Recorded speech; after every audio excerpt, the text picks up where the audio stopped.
So if you can bear with me, just bow your head, think of her family, think of her in this moment.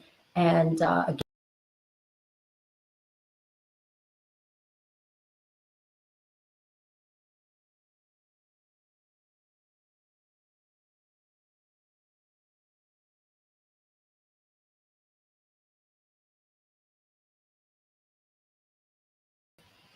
thank y'all so much. Again, without further ado, I'm so honored to bring my guest on in just a second. But before I do that, you guys know I love to read the full bios, right? But I am going to bring her on stage so you can see her face and just watch her blush or just receive as you will, as she rightfully so.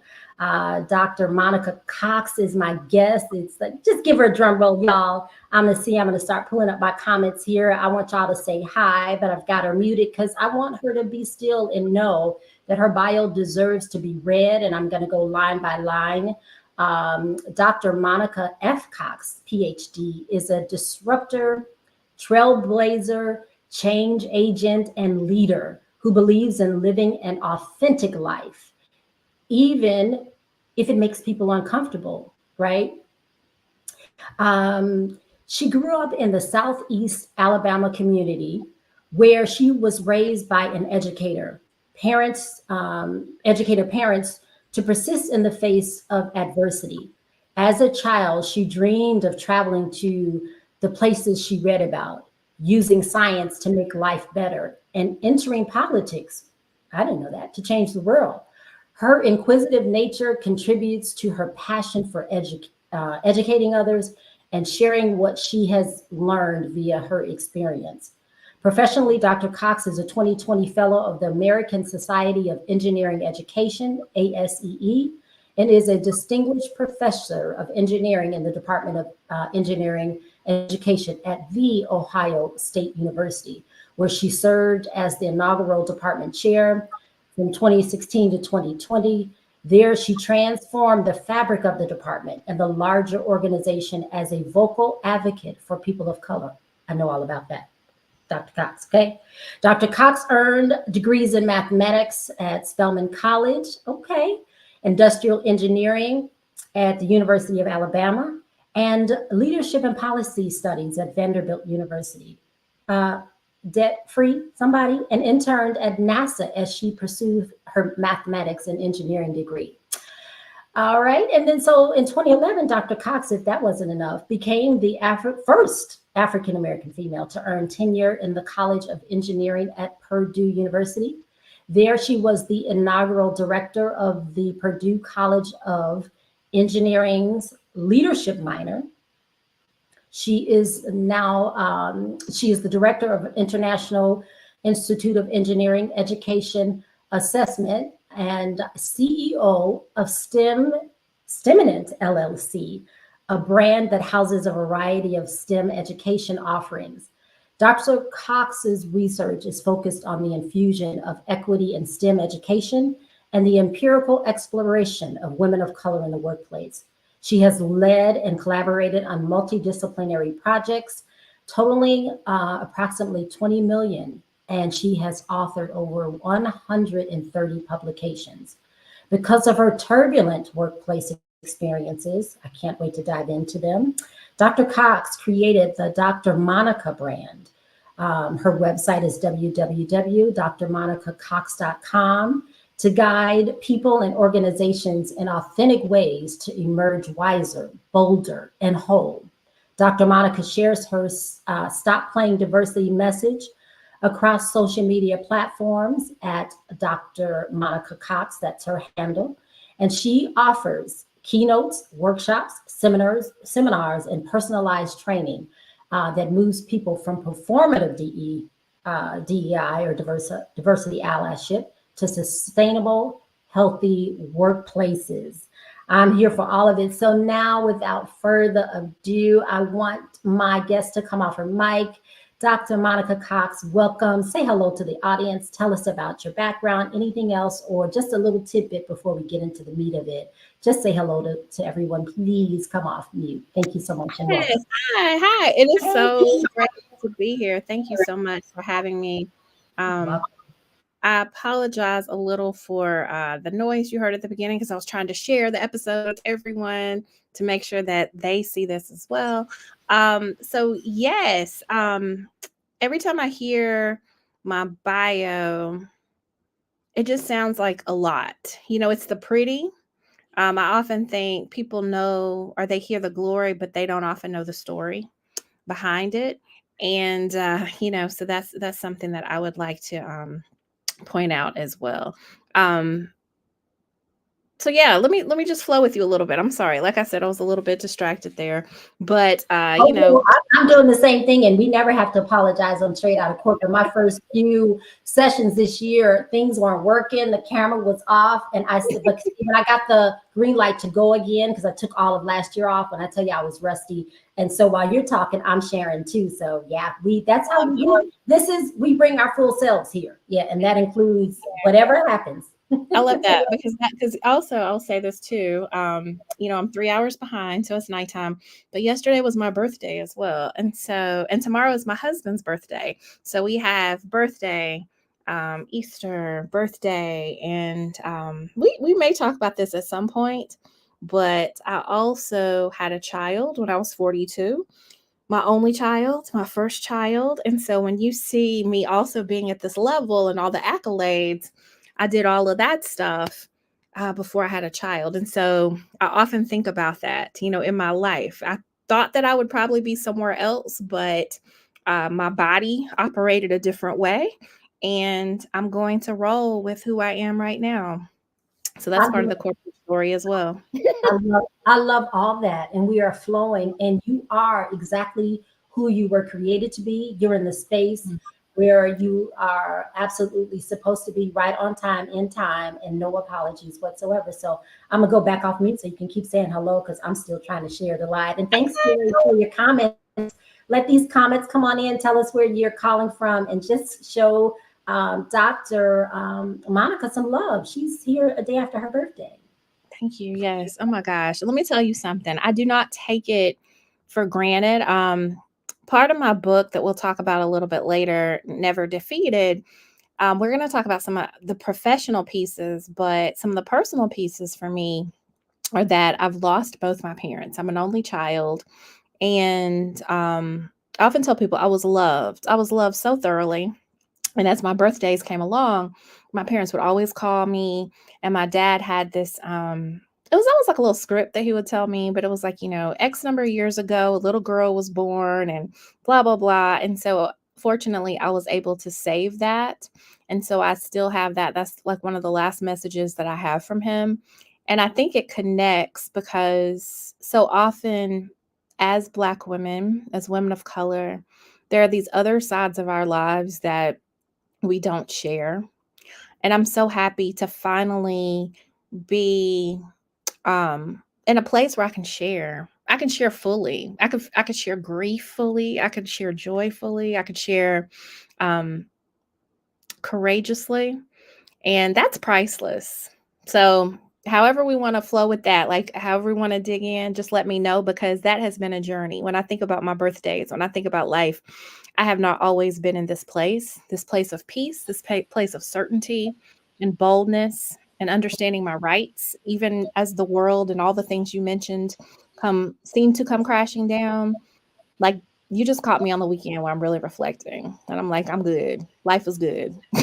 Wow. So we are definitely going to go there, because I want to know timeline. Because again, like I told you before, we go off script all the time. It's only Oh, guidelines. right. I do it to kind of just get my thoughts around some things. But when Yeah. did you lose your parents? Do you want to give year or your age?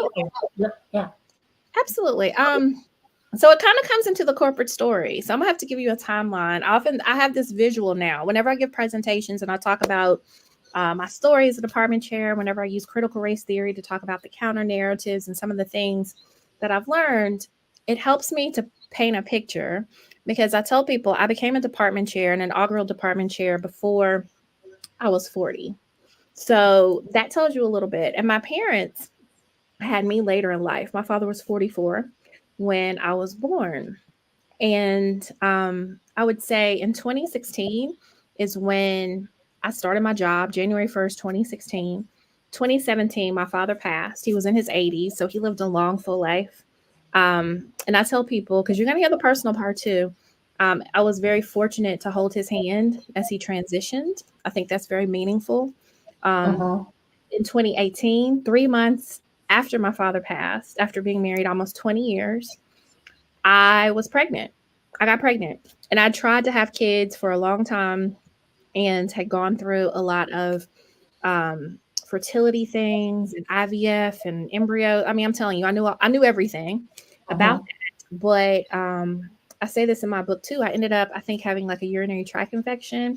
Went to the doctor, and the guy was like, "You're pregnant." And I'm like, I've been What? married all this time, and I've never been pregnant before, so you must be mistaken.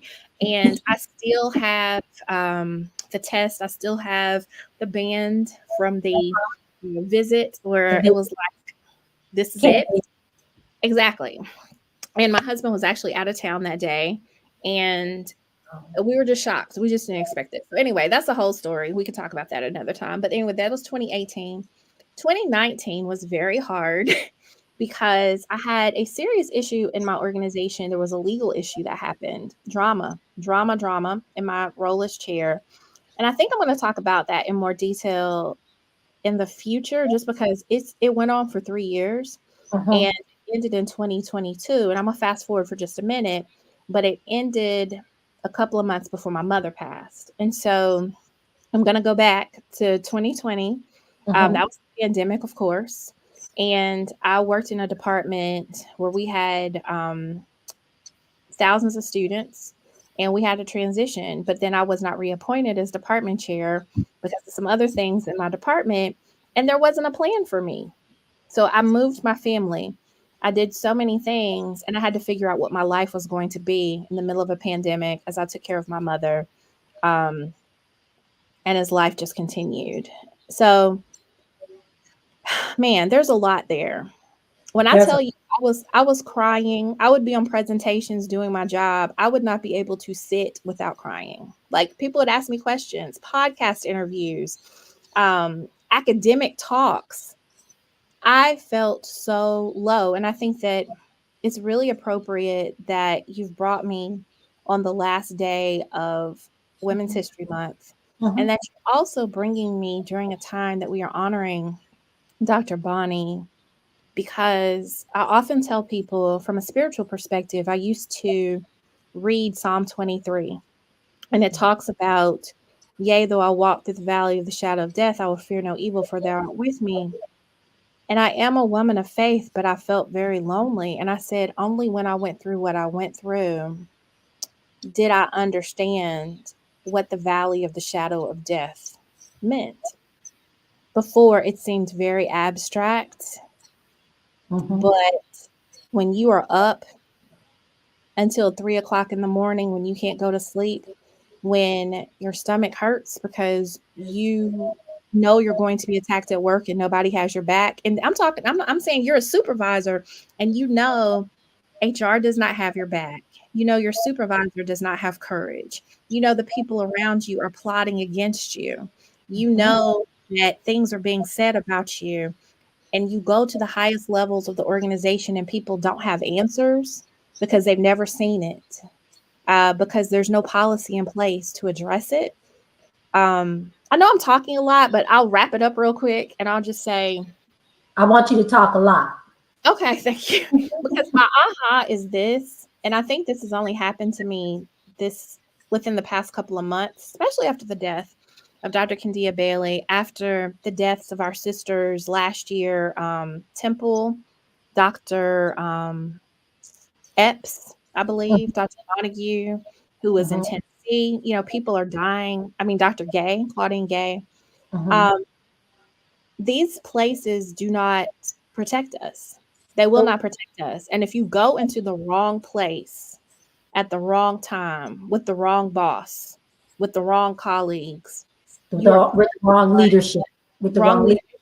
Exactly. You are pretty much putting yourself out there to be, I call it professionally slaughtered or Yes, professionally lynched. yes. And That's I've had people try to police me and say I shouldn't say that it's a lynching. it is a But lynching. when you look at the history of lynching and you look at how many people supported that in the system and outside the system, Mhm. and the lack of care for life Yep. when these things happened, Total these are disregard. professional lynchings. Go Total ahead. disregard. And no, it's not. That's what's straight out of corporate. When I thought about what I wanted this brand to be and what I wanted to reflect, is Yeah. we got to come straight with what it is. It is a lynching. What we're Yes. feeling, it's not nice. It's not these what I call really nice, pretty packaged DEI terms. Now, I believe in all those things, but there's another side of it, and that's what my job and my mission and my calling really is. And I Mm, know that it is yours too. I didn't know this. I didn't know you before. None of this is like planned and orchestrated, but that's how, when I saw your things, I said, oh my God, she's coming straight with it. Also, thank you. after George Floyd was, they call it murdered, I immediately said, no, this is a lynching. So Mm, even when I was in corporate and they kept saying, oh, after it's so sad, it's murder. I said, no, it was a lynching. We're going to mm, call it what it is and mm. stop saying even police brutality was too mild. So yes, no, I like the strong terms that fit the circumstance and the situation. And so same thing, what we see in the America, in America, we see in corporate America. So it mirrors what we see playing out. So when people think, oh, it can't happen in corporate America, well, you're delusional. It is, and we're going to call it what it is. Absolutely. And I want to point out something. And just for me to know, please excuse me, I didn't get this clear first. Would you like for me to call you Yolanda Renee or Yolanda? Oh, you both. I go by Yolanda Renee and Yolanda. Okay. Mhm. Yeah. Mhm. Um, so so Yolanda, what I would like to say is, and I tell you, you know what? The thing that people don't understand in the system is that when people go through stuff like what we've gone through, we have a lot of time to think. We A have a lot lot. of time to reflect. And I Mhm. feel sometimes the difference between what we may have seen in traditional lynchings and what happens with those of us who survive is the question of what happens when someone sees when someone when there was an attempt to lynch them and they live. And that's what I think about, because you know what? Let me tell you something. We're about to break this down tonight. Baby, you know what? When you I live, wasn't ready, but I'm ready. Let's go. Let's go. when Let's let me tell go. you, when you live, you know what? You see who stood by. When you live through a professional lynching, you know who was plotting. You know who took advantage of your demise and your slaughter. And I think if people truly understood how powerful the people were who they tried to lynch, then they wouldn't have ever done it in the first place. Because I told my husband this, and I will say it very boldly. I said, you know what? They should have killed me when they had a chance. Because when I live, if I live, I promise you, I'm going to write books. This is going to be my mission. You didn't finish the job, You and you didn't should finish the job. have, because you were sloppy with it. But see, if more of us who went through that and survived, if we made it out by the grace of God, by the grace of whatever, then I think people wouldn't do what they did. So we need to bring it if we can bring it. And I know everyone does not have the grace to stand up. Everyone does not have the grace to get on LinkedIn Live or do a podcast or something like that. But there are some of us who are called to this. And when we are called, we must answer. And the intensity with which we must bring this has to be so big and so great that people will never want to even slaughter anyone else again. That's part of our role as well. Ooh, I took myself off stage. I Why? just took myself off stage because Why? I What just happened? wanted, because when you said bring it, I wanted to bring you full stage and just sit over in the corner, because all I can say is I am living through the lynching, and I'm on the other side of it. And just like you, there's more I can say, but I can't say a lot of it today. Just know I'll Mhm. be back soon. And thank you, Gary, for that comment. Because yes, continue to tell the story and use the pen like Ida B. Wells. Yes. Wow. I just we oh this is so powerful today, because my passion also again behind all of what I'm doing is to tell that when I say the raw and gritty, it's time. And the reason why the suffering has happened for so long and it hides in crevices is Mm. because those that have survived, Come or on as now. you said, living through the lynching or Yes. lived through the lynching, did Yes. not go back and get the other ones. Come on now. Come on. Come on. A lot got, some payoffs with Come those. on. Yes. Are we talking about this? Because you know what? That's a tactic. I didn't mean to interrupt you, but you know that's a No, tactic, right? When we something interrupt happens. here. We interrupt here. And so, and then, God um, bless them. But then some don't. And then they go on to another amazing, high salary position and Yes. comfortable, Yes. and go back to the house. And they know, they even know the last company they left, the ones that are still crying tears and could Yes. potentially be the next Bonnie. And you don't even Absolutely. go back and check on anybody. And then you'll So come out here yes. and post you got your new role, and Yes. you're posting like and showing like everything is okay and you're happy. Mm, Um, all I have to say is woe unto those. We have a absolutely. responsibility. And so, yes, we are going there. And I'm going to hand it right back I to love you, it. because this is your moment and your time. So tell Yeah, me, do you want to talk about the book, or if you want to go back to I the do. mobbing or whatever, or the lynching? Tell me about Never Defeated. What made you write? What's Okay, so inspiration? hold up. I'm gonna tell you about Never Defeated. I want to say something though, because I feel like one of my things as a professor, and I guess one of my gifts is also synthesizing certain types of information and translating it for people. And so, what I want to say based on what you just said, it's like you have shared, or together we are sharing a way to dismantle. And I don't know if everyone understands that clearly. So, we're going to point this out. We're going to break it down again. Now, what we're saying is that the system is set up if something happens to you, and even if someone admits that something happened, they may give you a payout and they're silencing you. That is what the system does. When it does wrong, it's not apologizing to you, it's not publicly doing things, it's not trying to correct itself.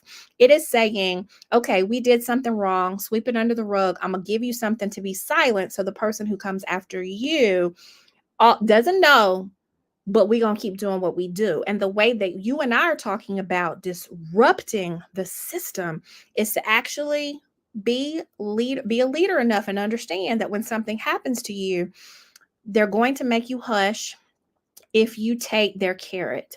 But there are those of us who are meant to disrupt, who are going to shift the system at a bigger level, because we're not going to take the carrots that they try to give us. That is the disruption. The disruption is having your money tight so that when they try to take away your raise, your stuff, your title, you like, you know what, boo, I don't need that anyway, because you can't validate me in a system that doesn't care about me in the first place. It's also saying, you know what, my mission was to get that six-figure salary, but I understand that my calling is greater, and now I'm meant to tear down the space that you thought that you were gonna punish me for calling out. Because let me tell you, at the end of the day, you are never going to ascend to that top seat and think that you're going to be comfortable there if you're not willing to oppress the people in that system that the system wants to oppress. And so please understand, you will never arrive. And so for anyone who thinks the silence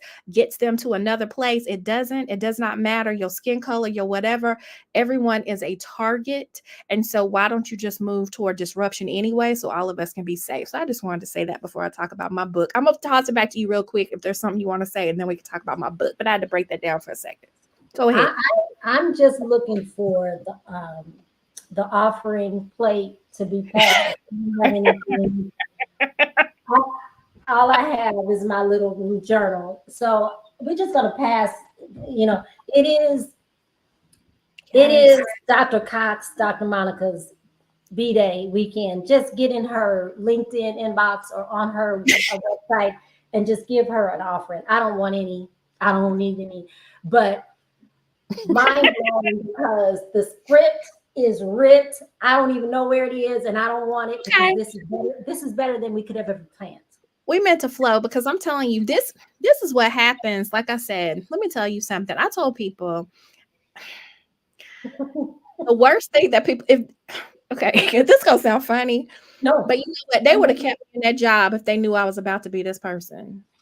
I've said this because many times people like get her out and move ahead, but when people get revelations, and that's what I hope happens through our conversation, that people get a revelation of who they are, because really a lot of us just have the veils of white supremacy, patriarchy, capitalist systems over our eyes, as bell hooks would say. And it's a matter of hearing things like this to be like, you know what? I never realized that's what was going on. But now I know that's how I'm supposed to move. People don't teach us in school to move this way.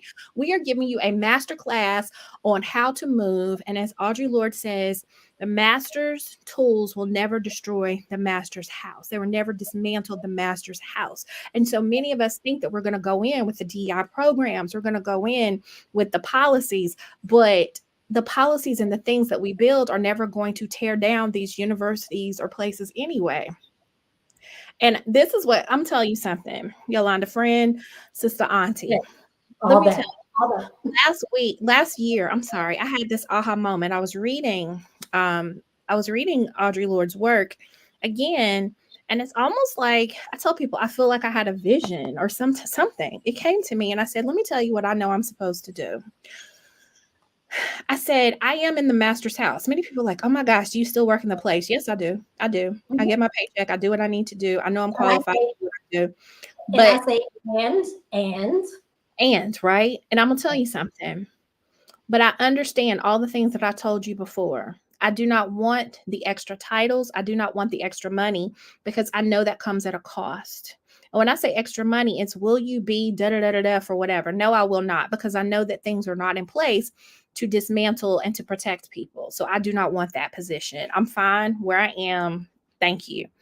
And I feel like, I said I'm in the house, but I know that I'm also in the house to educate people, so that when we look out the window of this house, I'm like, you see that land over there? That's your land. Now you in this house, but that's yours. And when you're ready to build on that land that belongs to you, understand you can fully do it. You can do it. You don't have to stay in this space. If you do, that's your business. But if you choose to go to that space, you can build. You will have support. You will be elevated. You will be celebrated. In your lifetime, you can be free. And one of the other things that I say is that so often in our narratives, and I speak as a Black woman whose ancestors come from the South, the US South, we often think about slavery and the image of slavery, but many of us are bound now with the PhDs, with the six-figure salaries, with all those things. We're bound. And we don't even realize it. When you can't get on LinkedIn, this is what I said one day. I said, when you can't get on LinkedIn and talk about the atrocity against Dr. Kandia Bailey, because you're afraid that your job is going to police it and talk about you and think that you something, you're not free. I don't care what title you have, you're not free. Or if you have an idea, that you want to share, and your job comes forth as a Black woman or any marginalized community where you're trying to give voice, even not as raw as we are, but Yeah. to uplift, and they tell you you can't do that because it doesn't align with their with their culture. Who? Yes. It's that. And you know what? Anyone who tells you what you can and cannot read, you telling me I can't read a book that says Rosa Parks sat at the back of the bus and I can't do that. You know, hello, you could talk about the US Constitution. I'm not a constitutional attorney. I'm none of those things, but I know enough that in these United States of America, I should be able to read whatever doggone I want to read. I know my Uh-huh, rights. uh-huh. I know my And I should be able to come on any platform that I want and say exactly what I want. It's called, I thought, freedom of speech. speech. And isn't that And the same free speech that everyone's trying to say that anti-DEI does not, that DEI does not provide, yet people want free speech? I'm so confused. Is it free speech or is it not free speech? And who gets to speech freely and who doesn't? Because that's what confuses me. but then I can Okay. bring, but I can then bring myself to your workplace and work your 8 hours. But I can't say what I want to say on. No, because you represent the company, because you represent the company, and that's why. But when is the company gonna represent us? That's what I have to say. And I often tell people we have to understand that we it's our value. You have to know your value first and foremost. And I think so often an organization puts all of these constraints on us and all these expectations. But you know what? When you go into an organization, and I say this in my book, so I am going to transition, because Never Defeated is really about these aha moments, like the things that I'm saying right now, where it's like I see it as a contract. I expect to be safe at work. I expect to not be called racial slurs.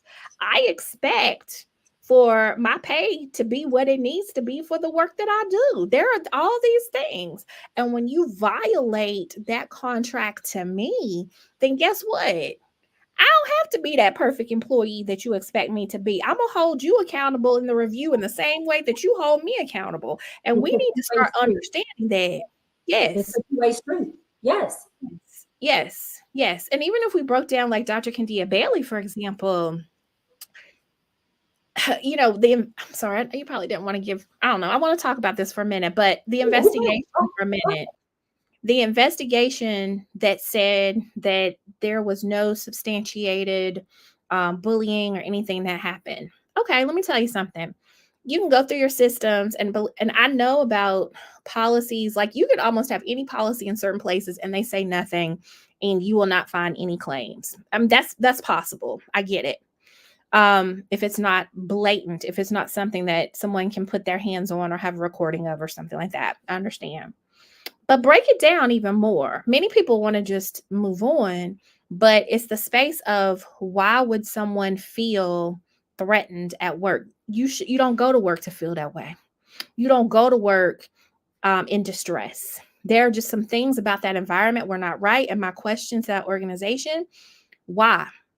Whose responsibility was it to make sure that this was taken care of? Yes, even if something comes against the president of the institution, no employee at that institution should feel that they are unsafe at work, at a place, at a professional place, at a supposed professional place. We ain't talking about no stereotypical street. We're talking about a place where people wear their suits, where we have boardrooms, where we have a board of trustees or board of regents, where we have payroll, where we have all the infrastructure in place. How the heck are people going to work feeling unsafe? That question is the one that I want to hear. What about that space made this woman feel this way? And that is valid. And there are too many of us who feel that way. What is it? And I'm tired of hearing Bobby didn't mean it. Nobody else has ever reported that about him. Oh, he's a good guy. Oh, we don't tolerate that. It's your tone. Maybe if you calm down, you know what? We're going to stop that type of mess.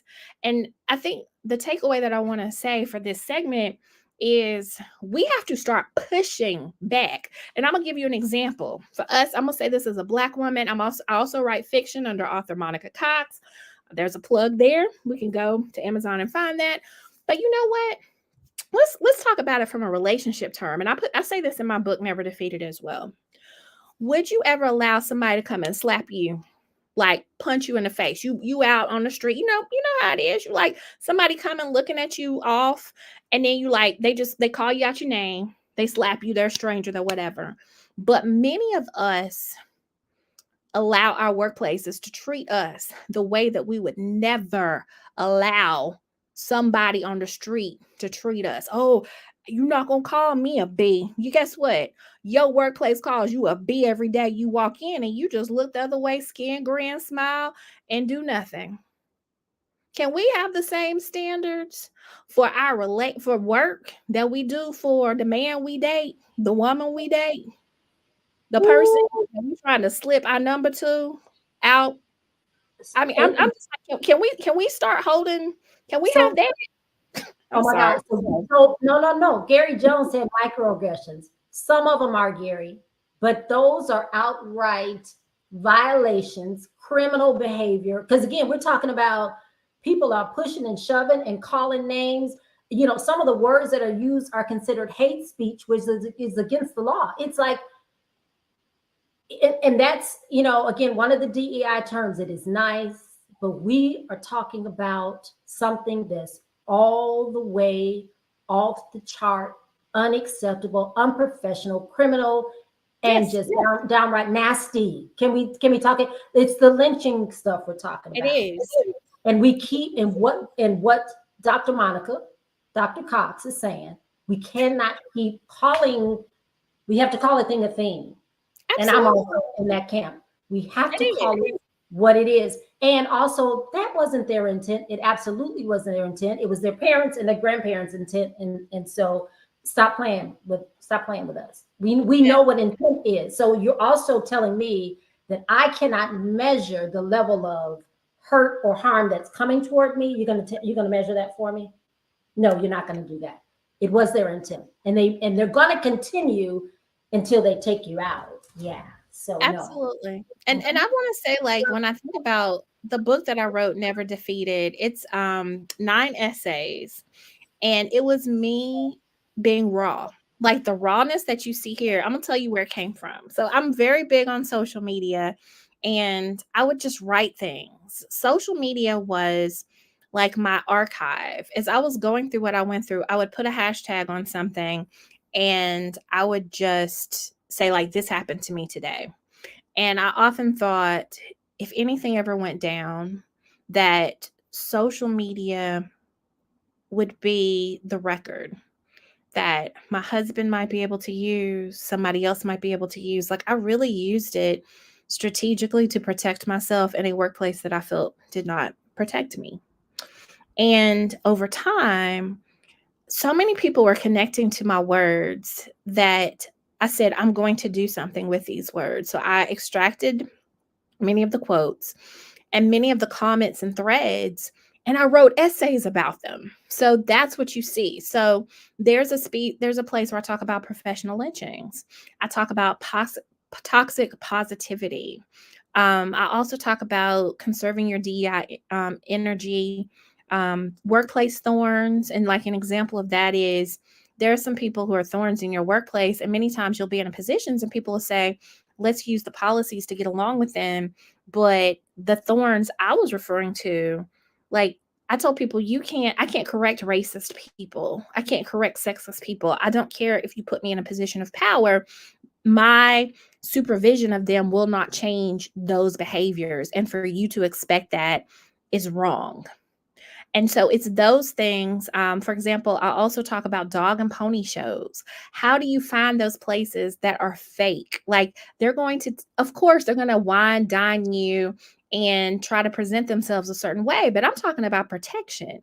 How are you asking those questions? Where are the other people? Look around. Who's not on your agenda? Where are the ones who are hiding out? Get that information. Be assertive before you get into these places, because it is completely a game. And one of my favorite quotes that I've ever told people is that sometimes you don't have blueprints, but you are the blueprint, and you can't be afraid to be the blueprint. And so my book, Never Defeated, is what I wish I had before I came into these spaces, because people need to be told the truth. They need to know, they need to have permission to walk away and take care of themselves. They need to have permission to say that something is wrong. They need to have permission to take care of their families and their caregiving responsibilities and to live their lives fully and joyfully. That's what this is. This is pretty much saying, I almost feel like it's a love letter. It's a love letter to my brothers and sisters who have never been taught that work can harm you, but receive the validation, the confirmation. And I do have tons of affirmations that you are always enough. If things go wrong and if they call you out your name, if they embarrass you, if they crush you, if they try to lynch you, if they all but take you out, as long as you have breath in your body, you can come up from that. And you have a community, you have people who can love on you, love you to life. And I think about people who don't have hope. And in my dedication, I think I don't have the exact words in front of me, but it was something like I dedicated my book to the people who like sacrificed their well-being in organizations that did not value them. That is my heart. For the people who have been crushed, I want them to know they're never defeated. And that's what I said. And I'll tell you a really quick story of like why never defeated. Why did I use that term?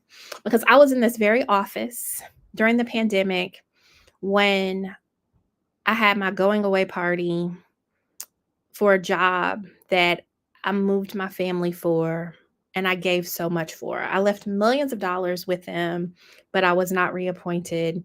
And thank you so much. I was not reappointed in that position. And I remembered, y'all know, I'm a storyteller because I write. So, let me tell my story real quick. But I remembered being in here with my son and my husband.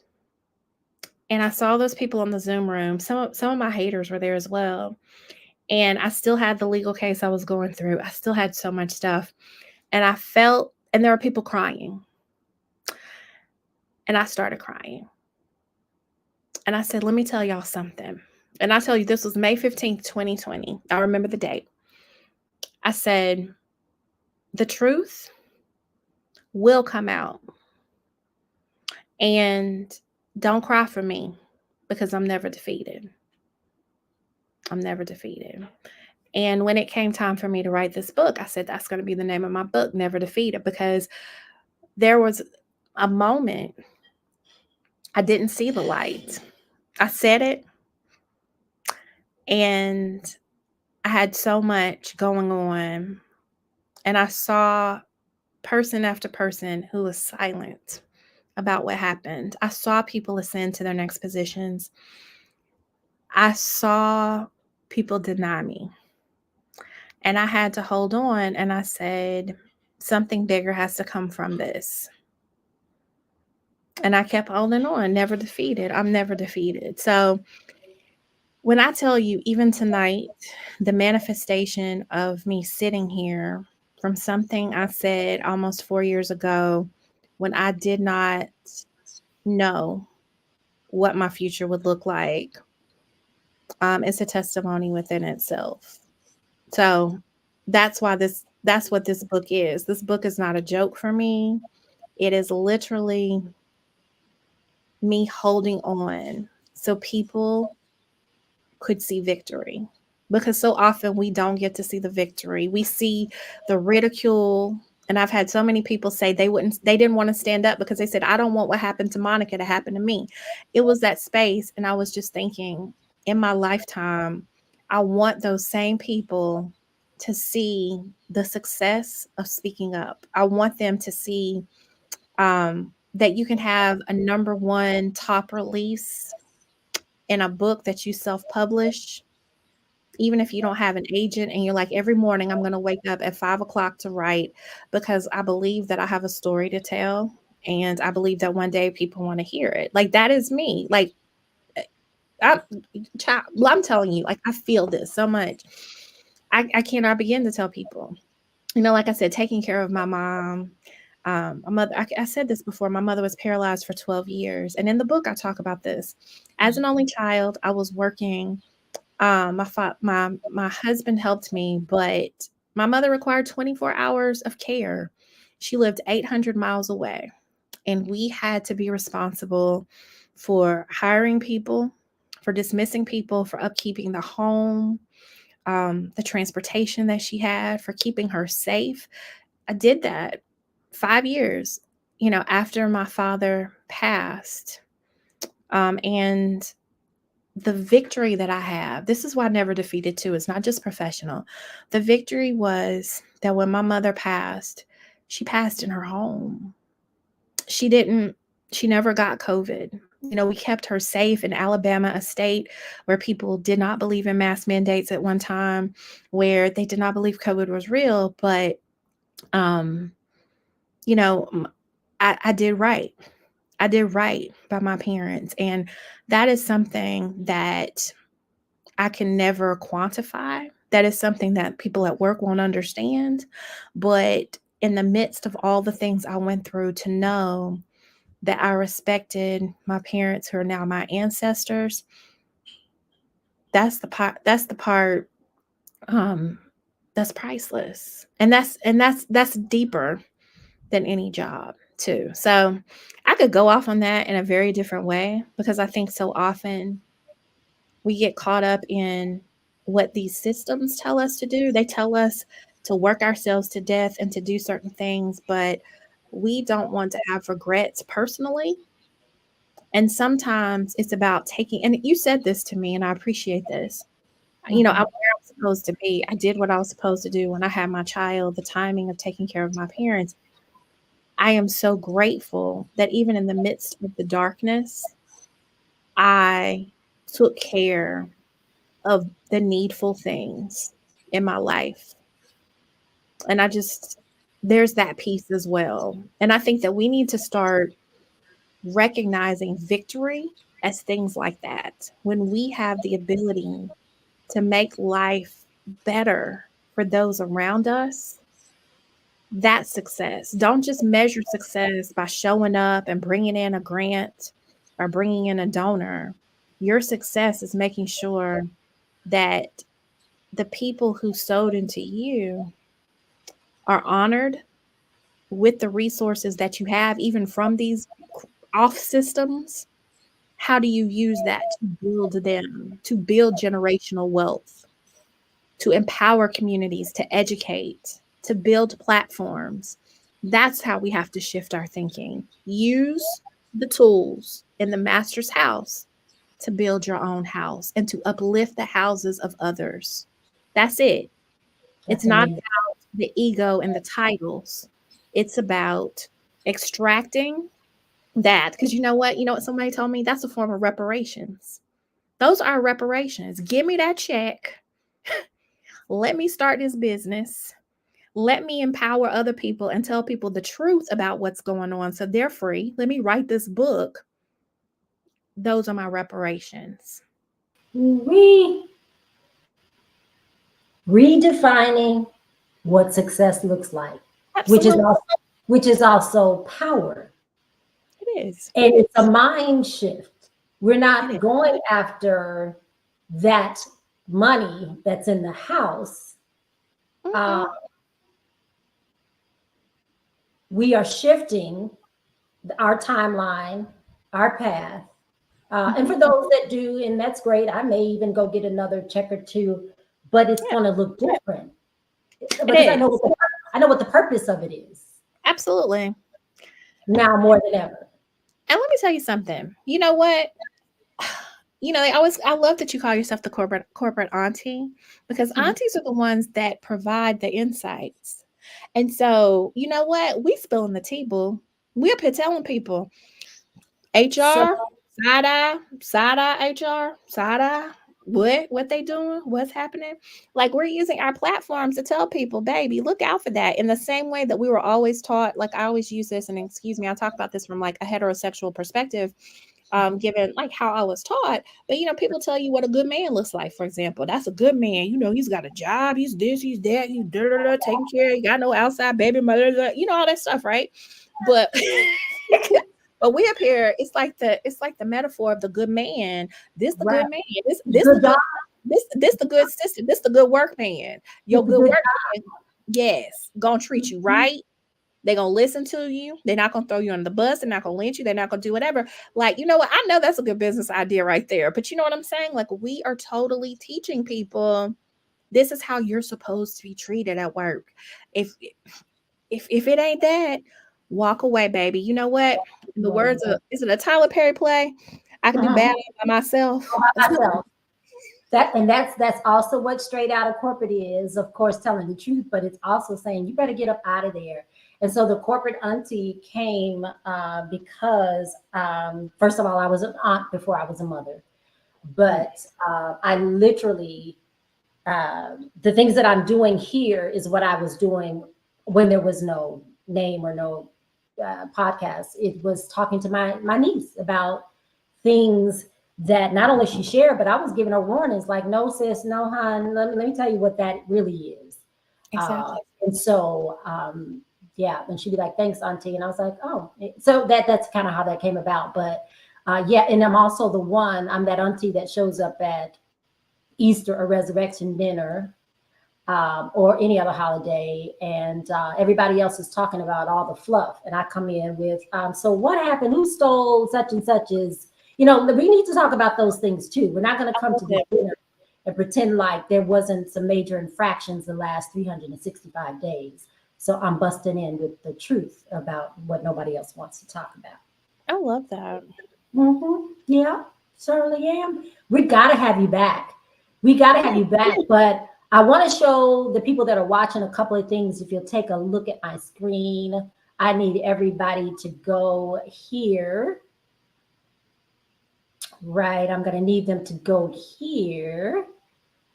Quick, fast, in a hurry, because this is a number one bestseller already, but we want it to continue. We want the message of Never Defeated by Dr. Monica Cox in the hands of your nieces and nephews, your family, because I'm just going to scroll here. You can see what it's about, but here's the link. You're going to go to Amazon and punch that right on in and get it today.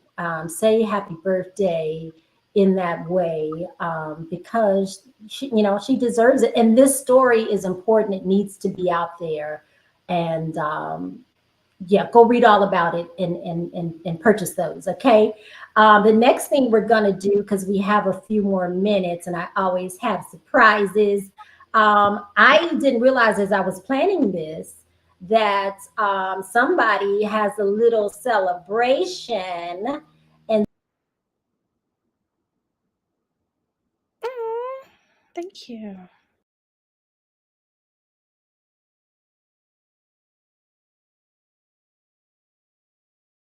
we kind of moved the dates around, but it settled when exactly it was supposed to. And I just saw you post something about your birthday weekend, and because as I was doing my research at the pair, I saw that. And so to do that on your birthday weekend, just like me, our mission and our call is bigger.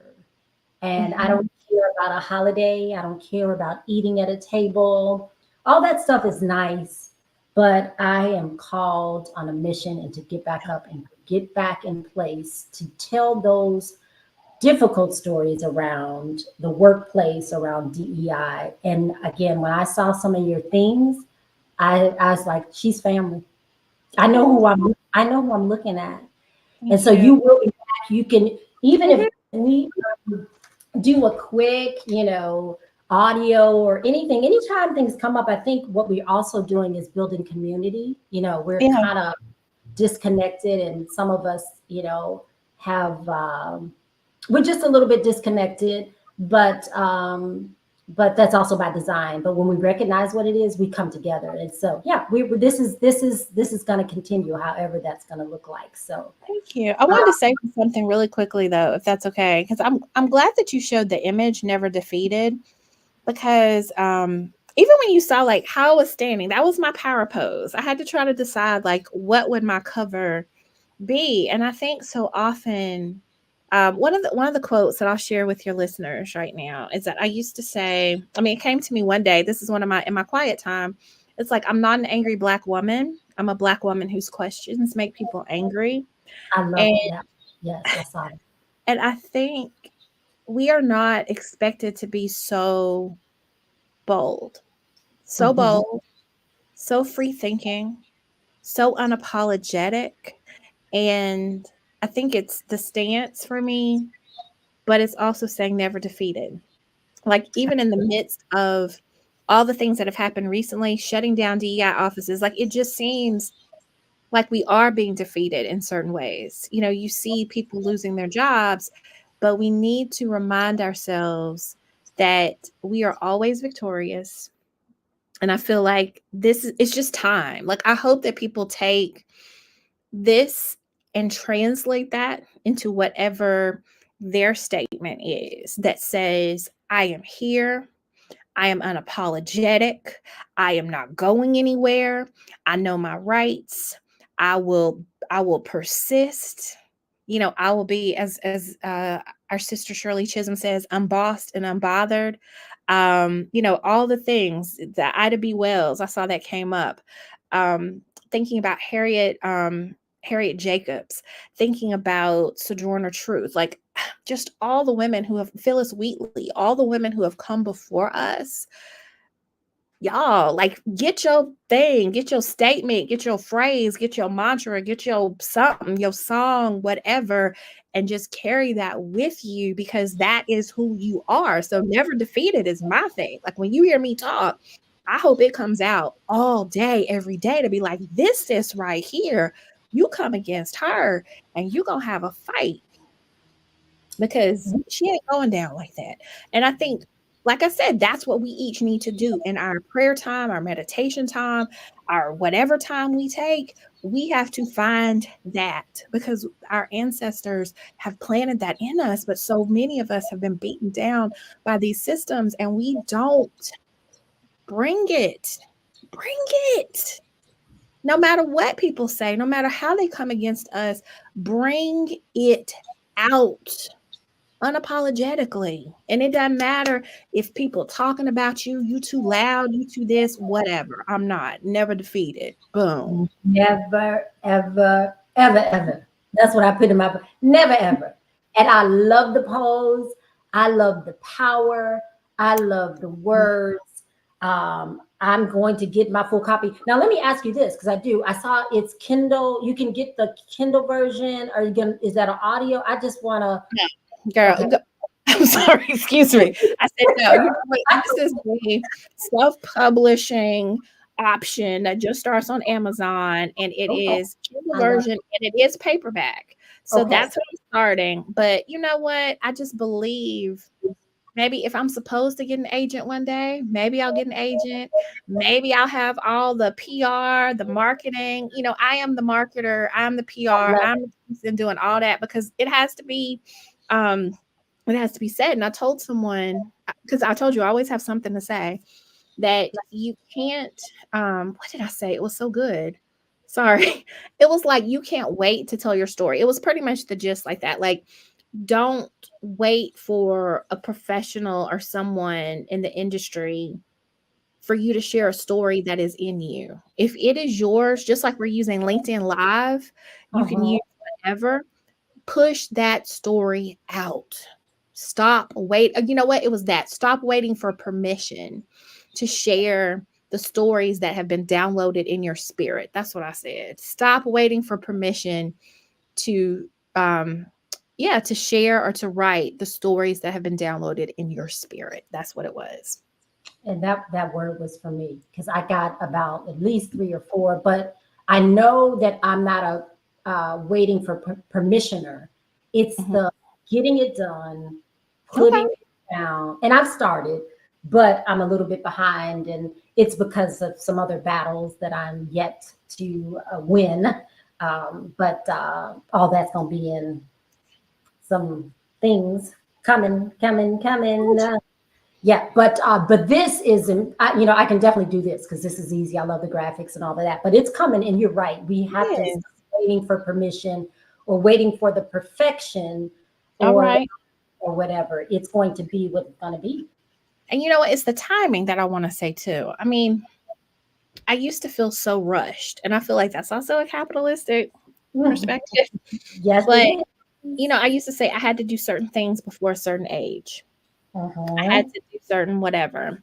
But I think the pandemic slowed all of us down in some way. Uh-huh. And it took me years to write this. It took me years to write my first novel.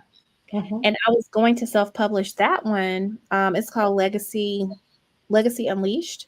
Uh-huh. And it's about a Black woman engineer. So this is another thing where I was grieving. I was grieving my mom, and I started writing these characters, and in a way, a part of it is like me, but one is a love story, the other is a romance, and I needed hope. I needed a happy ending, and so I wrote that before the nonfiction. But it took me 3 years to finish that. And in August of last year, I sent the manuscript out to a publisher, a Black-owned publishing company, Beloved Publications, and I got accepted as an author. But it took me 3 years. Wow. And and I will say the victory is that I kept writing. So this is a message to you. This is saying, it wasn't ready yet. I did not know who my publisher was. I did not know what was going on, but I would just write and put it aside and write and put it aside. So the testimony is that within 5 months, I said this, within 5 months, I have published three books, Wow. two novels, and my nonfiction, 5 months. But it's because I was writing all the time. Everybody's like, oh my gosh, how'd you do that? Even when there was a denial, even when I didn't know who my author was going to be, even when I did not know how it was going to come to fruition, I wrote. I believed in it for myself. And when the time came, it hit. And so going back to what we said about Dr. Kendia Bailey, a year and a half, 2 years ago, when I started writing this book, I had no idea that we would be where we are in this country. I had no idea that so many people would feel hopeless. But I said, this is my story. This So is what gets me through. And if I just say it to one person, I'm going to write it. And now it's here for this season. wow. So, it's that moment where if you are a visionary, and dare I say, even if you're prophetic in certain ways, because I do feel that I do have prophetic insights about Mm-hmm. certain things, believe what's in you. Believe what you hear. Believe when other people have given up on you. Wow. And that's hard. And that's why community is so important, because I can't tell you how many people just left. How many people went on? I'm like, I'm still here. I'm still struggling. I'm still going through. I'm still doing depositions. I'm still not sleeping at night. I'm still wondering what's gonna happen next. I still, I'm still.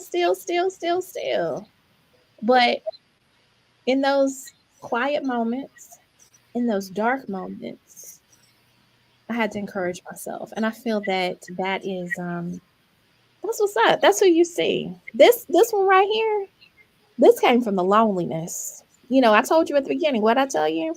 You see the Uh-huh. glory, you don't know the story. I love the story. But this came from the dark nights. Wow. But never defeated Mhm. is the dawning after that dark night. Yes. Whoo! It's amazing.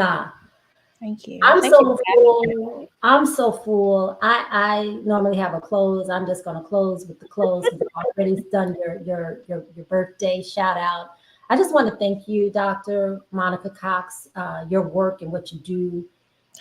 Like I said, it's also my assignment.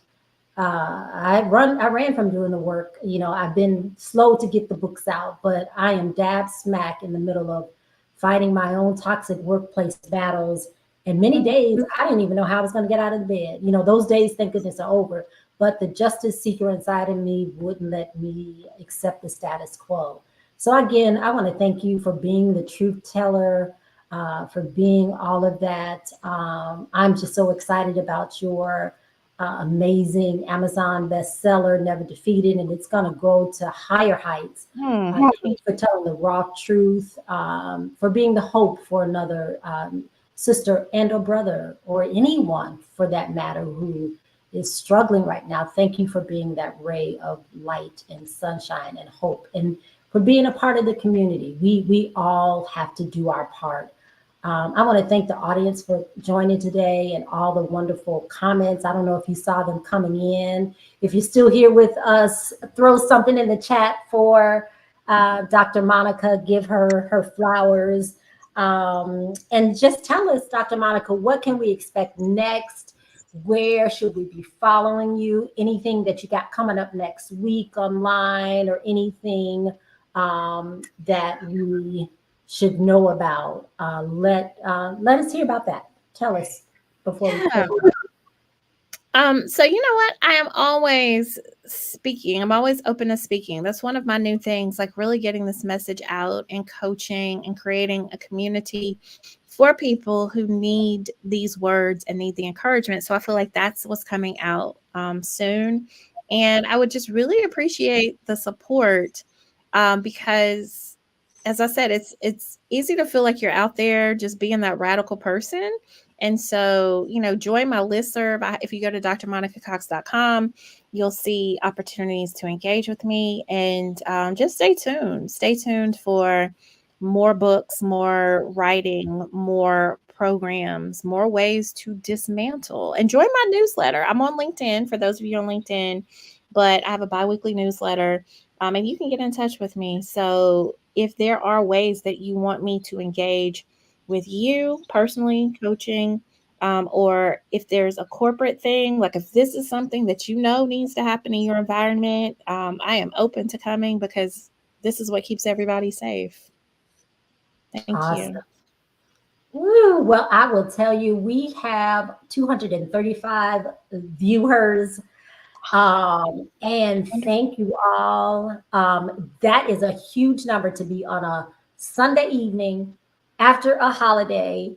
I hope everyone had a wonderful day if you celebrate this as a holiday. I know some don't. I don't celebrate it in the way that I used to. I, of course, know the significance, but yeah, I just celebrate it in a different way.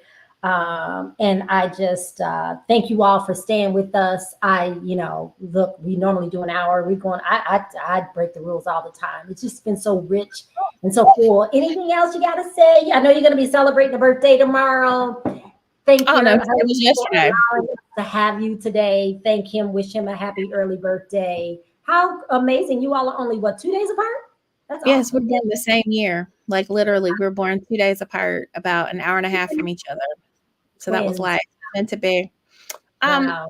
you know what? I would say, to keep with the theme, Mhm. I used to say this to people all the time. It's really important. Resurrect your dead dreams. Like, I feel like that's the thing. So often these systems and these places try to kill our dreams, but you got to resurrect them. I mean, if I feel like that's the word for people. Like, if they don't practice a certain way, I'm not a pulpit minister, but I know, the words can flow. And I just feel That like was a many word. That was a times, word. I need somebody to type that in the chat so I can have this saved on this live. Those were Dr. Monica Cox words, but I yes, just was resurrect profound. your dead dreams. That's it. And I just and don't be deceived by this. Like, I'm telling you, if you leave with anything, think about the veil. Think about the mask. So many of us have these masks that these organizations have placed over us, but once you remove, we talk about I have a little kid, so you move all that mat from your eyes, the matter, all that stuff, and you Mhm. start seeing clearly. That's when you can see that land I told you about. That's when you can see that there are some things that you're supposed to build. That's when you're supposed to understand who you really are and return to that place. That's what this is all about. We all trying to get free, and freedom comes here first. And that's what people need to take with themselves. Stop being fooled by the lies that these organizations and spaces have told you about yourself. It is not true. Is that the land of milk and honey that should be flowing that you talk about? I mean, yes. My thing is, it's in us, but in it's in us, and I feel like that's the only difference between me and some other people. They're like, "How are you so bold?" I don't have courage. It's because you haven't stepped into it. You got the courage, Got the but courage. you're too focused on the consequences of what happens when you speak. And let me tell you, people are not going to be happy. And the sooner you get you okay with that and have your infrastructure taken care of, the sooner you can walk in the fullness that you're supposed to have in this lifetime and be free. Because we all can be free before we die. I don't care what policies are in place. I don't care what the Supreme Court says. I don't care what any president says. We can all be free in our lifetime if we choose to be free. Stop relying on all these entities to keep you free and to do what you need to do, because that's what's keeping you in bondage. So y'all can have that for free tonight. Freedom is a choice. Independence Day is here. Stop waiting for the 4th of July. Stop waiting for Juneteenth. Your Independence Day comes when you choose for it to come. That's all I got to say. Will it be today or not? Will it be today? Will there be another? I Stop can't. waiting. I can't. I can't. And Stop Auntie's waiting. gonna drop one little nugget on top of what Dr. Please Monica. do. Please do. The people know that you have more and that you're holding back. Hmm. They know better than you do. So while you're trying to be still and be quiet and stay in your place, they know you have so much that you can pop out on them on. Yeah. They're not fooled. You are. And so I'm just going to say that, and you're the one that's inside torn up, because and I know because I'm not I've been there, but Dr. Monica just told you what you need to do to get that freedom. Speak, move, act, get straight up out of there. Go Yeah. on to what your true gift and calling is calling you forward to. Absolutely. The true land of milk and honey. Absolutely. You know what? I'm sorry. I promise you I'm gonna stop. But I got one more thing. Because you pulling it from me. Why are you pulling this from me? Why? Why? Hey, we can do this. Hey, happy birthday. You're so cute. I love it. But no, but seriously, this is the thing, excuse me, that I think people need to understand. We know the attacks are coming. Yeah. Don't stop acting like you don't know the attacks are coming. But as I said before, it's understanding that you have people, put your people in place so that when the attacks come, you're ready for it. And I think that's the thing. So often we're not prepared, but there's no reason to be unprepared. You know what's up. You see what's happening. You are not exempt. So prepare yourself, get ready. Get ready. But don't be afraid. I think that's the thing. We get very afraid, but look at our ancestors, look at the people who've come before us. And in unity, they did what they needed to do. And we just need to understand in unity, we can do what we need to do as well. Not be afraid of the attacks. Don't let the attacks keep us from moving forward, because we must move forward for the seed that comes after us. This is our time on earth. This is what we are mandated to do. This is our season. But what will we do in this season for our future, for our legacy?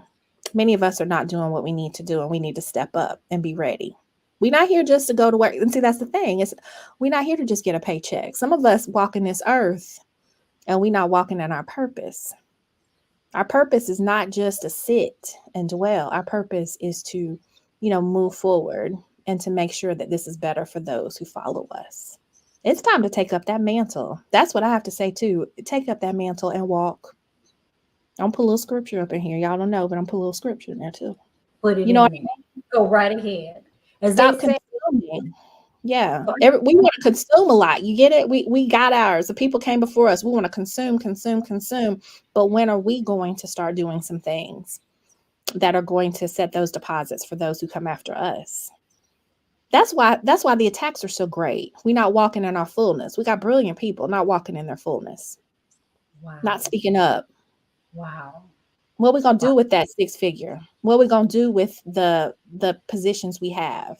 There are a lot of, I don't know why I'm led to say this. I'm gonna say something. Say I it. don't I don't know who's in organizations, But it's time for those organizations to step up too. It's time for the sororities, the fraternities, all the places with the money, the titles, the celebrity, the access.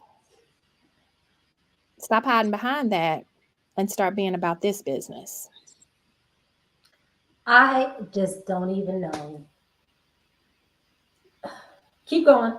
I'm stepping on somebody's toes. Please do. I'm just 'Cause saying, if Beyonce can bring in $4 billion for Renaissance and we can support her, we can support each other as well. We can support some other missions too beyond the Renaissance and Cowboy Carter. I'm just saying, no shade to Beyonce. I'm just telling you, we do what we want to do. We found those silver outfits, didn't we? oh my, you know what? We got those tickets. I want the energy to come for this community and for the things that we need to do too. Put that energy. The Renaissance is not over.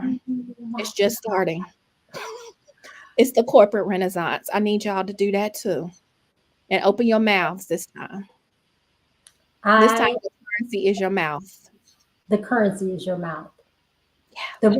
The revolution will not be what? Televised. Ew. My mind is blown. Is it too much? Is it too much? I'd probably need to go to bed. Maybe this is the delirium. No, I'm on no. I'm East Coast Eastern time. It's bedtime. I know you were East Coast. It's bedtime. But no, but all of every single nugget you dropped needed to be dropped. Hold it. It might become a book. Don't make me transcribe this and write another book. Hey, so just so everyone that's listening knows, I post a whole entire video, and then I do some outtakes, and I usually do 3. There's too much. I don't even know. How can you pick? You all tell me which.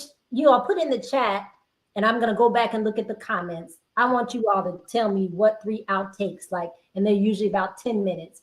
What should I recap? Because it's been so much. And oh my gosh, I'm gonna let you go to bed. Okay, you got me pumped now. Hold it, you got me pumped. I don't know what time I'm going to bed because I'm pumped when you got me started. You got me started. And you're celebrating the birthday, so okay, you want to go to 7:30 or it's 7:30 my time? We got 8 minutes. What else you got to say? I feel like it's something. Let me pull on the. You're so funny. No, I ain't. I mean, but no, I mean, I would say it's our season, and this is the last thing. Well, I say this is the last thing. I always tell my students. Wait, this third close, Pastor. I'll make it really, really quick, but I just feel like we have to start seeing systems differently. I often tell people that the systems that exist right now are meant to be changed, and it's on us to change those systems. We have to start thinking differently.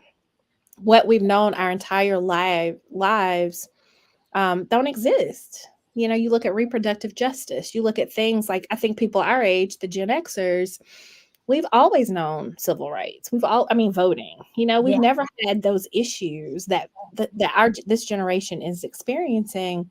And I think we are the ones, however, who have an opportunity to redefine what the systems look like. What does leadership look like? What does justice look like? What do policies look like in these spaces? And if anyone is listening and they are a CEO, if they are in a position of power, if they are in a position of influence, this is how you dismantle. You don't have to tell people that you're dismantling, but it's about the subtle things you do to change the system, but make sure that it's sustainable in the system where you are. Those are some tips. And so I hope people will listen to the little tips that I'm giving, because it's not, I keep saying this is the thing I will leave. Many times people are very daunted by leadership and by dismantling because they think that it's about burning everything down, and it's not. You have to think about things in a very systemic, systematic way. And it is about like I said, the subtle things that come, you have to build the infrastructure now in that system. So say everything, like you got everything that you wanted now when it came to having a robust system. Will you have the leadership? Will you have the things in place? And you have to think about what that looks like now. So I don't know, maybe we could talk about that at a different stage, but I just feel like I want people to still be very practical. I know I've kind of talked and I've joked and I've been very emotional in ways, but that there are some really good things from systems that we need to bring over into the systems that we're talking about. And how are we making sure that what we are building is robust as situations come, as they try to penetrate what we're building. Do you know what I'm Exactly. saying? Am I So I going know. into a too Oh much? no, I know. Oh no, I know exactly. And you're not going into much, but the reality is systems are falling. They And are. I'm not going to go into the bridge and all of that. Oh, yeah. But those that know, if you know, you know. And this year ushered in a different age. And with that, if you study and if you know the signs of the time, and I'll be coming with some more of that later, probably Mm, later in the year. Um, that's why we're seeing so many backlash because the powers that were, and I say were for a reason, they know what time it is. And so some of the things will carry over, but there's an ushering in of the new. oh, absolutely. And I'm going to just leave it right there. Absolutely. But And you're a general. I'm gonna tell you, you're a general in this army, and you know this. I do know, which is why the tack has been so difficult, especially last year. So if anybody went through and had to really almost like couldn't get out of the bed last year, you are also a general. So I'm Mhm. speaking to those, and you have a responsibility to speak. And you are also, Dr. Monica, a general. And um, but we know the signs of the time, and Yeah, they're all glaring. And so may the generals stand. This is a call, absolutely. also a call out to those that know you have to be on your post. And so, and you have a Come work on. to do. Come forth. Stop playing. Absolutely. And I told people this last week. I feel like I almost told them off in a meeting, and I felt bad for a minute, but then I was like, I was supposed to say what I was supposed to say. Mhm. Everyone, a lot of people want the revolution. You talked about the revolution, but what they don't understand is that there are going to be some casualties. Absolutely. No revolution has ever been won without loss. And Yep. I do not say that like prophetically to alarm people. Right. I'm just saying It's a if fact. that every movement, people enter that movement with the mindset of this is what this movement is about, and I have to believe it. And it's very dangerous for people to enter and to not know what they're getting into. And it's dangerous to betray the movement too. That's the thing I say too. I think that there are a lot of people who get in and they're like, I thought I knew what this was, but I didn't know. Mhm. And they end up messing up the movement. I don't know. See, I'm getting into something else, but Yeah. I know what I'm saying. But you know what I mean? Like I feel like this is awareness. Tonight was really about awareness. And if anyone reads my book, it is also don't be fooled. Like this is what's up. And But that's why, yeah, go and ahead. that's why in 2020, and I say often, a lot of the DEI movement or people that launched into it were 2020 made. Mhm. And so, if you know what I mean, it was a, let's jump on this bandwagon. It Had no was. concern or care, or had no idea that you're gonna get hurt. You You are. If you profess this, there's gonna be some loss. And a lot of people get and I will say a lot of people acquired things in 2020 that they had Mhm, not acquired before, but they did mhm, not close the loop on some things. And that's why you see um, things unraveling right now. mhm, It was the time to apply pressure, not to mhm. get distracted by titles and accolades and money that was thrown, but the ones who are really about this work are the ones that are continuing it right now. But I do believe that those are the ones who also will profit in ways that are very different from how people think you will profit. Like we often see profit. You remember, there's always, we in the US see things through a capitalistic, patriarchal, white supremacy way. And so that Right. means that we think of compensation as money. We think of excellence and success as titles in the workplace. But those of us who are doing this work are going to be, we're going to see intangible, I think that's the word I would say, intangible Yeah. rewards. You know what? We talk about rest, peace, freedom, all these things. This comes from doing the work for real. For And that real. and that is priceless. That's what people don't understand. When you do this work for real, you move differently. You speak differently. And Yep. that is the outcome that we will really see when we start doing this work in real ways. That's how you will know it's real. You know, people see, you got me going spiritual again. You know how people will say, how will you know the voice? How will you know if it's real? You look at the fruit. And the real fruit of this work is peace, freedom, Justice courage. and Just, justice. you know what I mean? It's this. It's the flow. The flow of it is real. That's The how flow. you know it's real. Yeah. Anyway, and it's sustainable. It will be sustained. It will be sustained. Come on, why are you pulling this for me tonight? What we doing? We gotta go. We gotta go. What we talk about? It's like you and me just talking. I don't even see the people on the other end. I was like, I don't know. I hope y'all are getting some from this, but I'm just having a conversation with Yolanda. Hey, I'm telling you, it's at 260. The numbers are going up. really? Oh my gosh. Ooh. Where are you seeing those numbers on LinkedIn? Nope. I have a it's up here on this. It's I can see the live viewers. Okay, Are we? well, And okay. it looks like, oh wait, it looks like, did you share it on X? I did. I That's what did. people, hello, welcome. I see you guys. Hello. Yeah, it's 260. It looks like on X. Oh, wonderful. Okay, well, Where you at, LinkedIn? X is beating you. I didn't even realize that. I love it. So yeah, I think, or maybe it's doing a total, but obviously the people that need to see it will see it.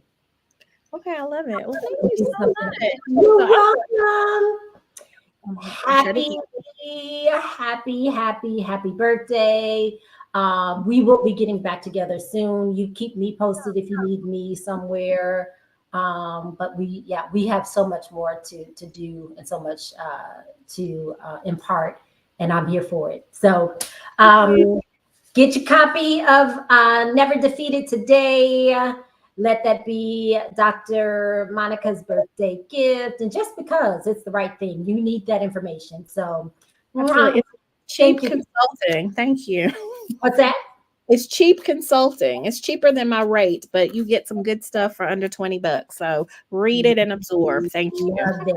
Love it. So we're going to close it out on that. Thank you so much again, my wonderful guests. And to everyone with that stayed with us this long, we appreciate you. I am your corporate auntie, and I am still straight out of corporate. Thank you, Dr. Monica. Till next time. Bye-bye. Signing Bye. off. Bye. Bye.